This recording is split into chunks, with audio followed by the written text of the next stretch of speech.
V Kunhikrishnan ഉയർത്തിയ എല്ലാ ആരോപണങ്ങൾക്കും മറുപടി പറയുമെന്ന് CPM കണ്ണൂർ ജില്ലാ സെക്രട്ടറി KK രാഗേഷ്. LDFന്റെ വടക്കൻ മേഖലാ ജാഥ കഴിഞ്ഞതിനു ശേഷം മാധ്യമങ്ങളെ കാണും. പുസ്തക പ്രകാശനം ചെയ്തതിനു ശേഷം വിശദമായ മറുപടി നൽകുമെന്നും KK രാഗേഷ് പറഞ്ഞു. അതില് രക്തസാക്ഷികളെ അപമാനിക്കുന്ന വിധത്തിൽ പോസ്റ്ററുകൾ പതിക്കുന്നത് പ്രകോപനമുണ്ടാക്കലാണ്. പ്രകോപനമുണ്ടാക്കി ആ പ്രകോപനത്തിന്റെ മറവിൽ പുതിയ വിവാദമുണ്ടാക്കുക എന്നുള്ളതാണ് യൂത്ത് കോൺഗ്രസും ഉദ്ദേശിക്കുന്നത്. ഞാൻ അവരോട് ആവശ്യപ്പെടുകയാണ്, അനാവശ്യമായ പ്രകോപനം ഉണ്ടാക്കരുത്. രക്തസാക്ഷികൾ എന്ന് പറഞ്ഞാൽ ഇടതുപക്ഷത്തെ സംബന്ധിച്ചിടത്തോളം മറ്റെന്തിനേക്കാളും വലുതാണ്. ആ രക്തസാക്ഷികളെ അപമാനിക്കാൻ വേണ്ടി പുറപ്പെട്ടാൽ അത് പ്രകോപനം ഉണ്ടാക്കുന്ന ഒന്നായിരിക്കും.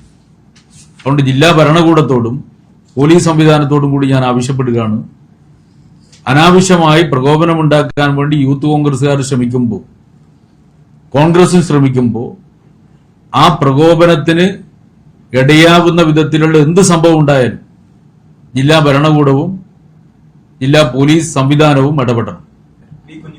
അല്ല, അത് നമുക്ക് പിന്നെ എടുക്കാം. കാരണം LDFന്റെ വിഷയമല്ലല്ലോ, CPMന്റെ വിഷയമല്ലേ. ഇവിടെ ഞാനത് പറയുന്നത് ഉചിതമല്ല. എന്തായാലും ഇപ്പോ എത്രാം തീയതിയായി പുസ്തകം വരുന്നു പറഞ്ഞ്? 4-ാം തീയതി. 4 കഴിഞ്ഞ് 5 ജാഥ ഇവിടുന്ന് കഴിയല്ലോ. ജാഥ കഴിഞ്ഞ് 6-ാം തീയതി നിങ്ങൾ എല്ലാ ചോദ്യത്തിനും മറുപടി പറയാൻ വേണ്ടി ഞാനിവിടെ ഉണ്ടാവും. നിങ്ങൾ എല്ലാ ആ പുസ്തകം നന്നായി വായിച്ച് ആവശ്യമുള്ള ചോദ്യങ്ങളെല്ലാം തയ്യാറാക്കി റെഡിയാക്കി നിങ്ങൾ വന്നോളൂ. ഞാനിവിടെ ഉണ്ടാവും. നമുക്ക് പരസ്യം അല്ല, ആ ചോദ്യത്തിന് പ്രസക്തി ഇല്ലല്ലോ. പറഞ്ഞില്ലേ? അപ്പൊ പറഞ്ഞു, അന്നേരം ചോദിച്ചാൽ അതിന് പ്രസക്തി ഇല്ല. നിങ്ങൾക്ക് അന്നേരം ചോദിക്കാം. എനിക്ക് അതിന് കൃത്യമായിട്ട് മറുപടി ഉണ്ട്. അന്നേരം പറഞ്ഞ പോരെ, സമയത്ത് പറഞ്ഞ പോരെ. അതിന് എനിക്ക് കൃത്യമായിട്ടുള്ള മറുപടി ഉണ്ട്. പിന്നെ പറയാം, 6-ാം തീയതി നമുക്ക് പറയാം.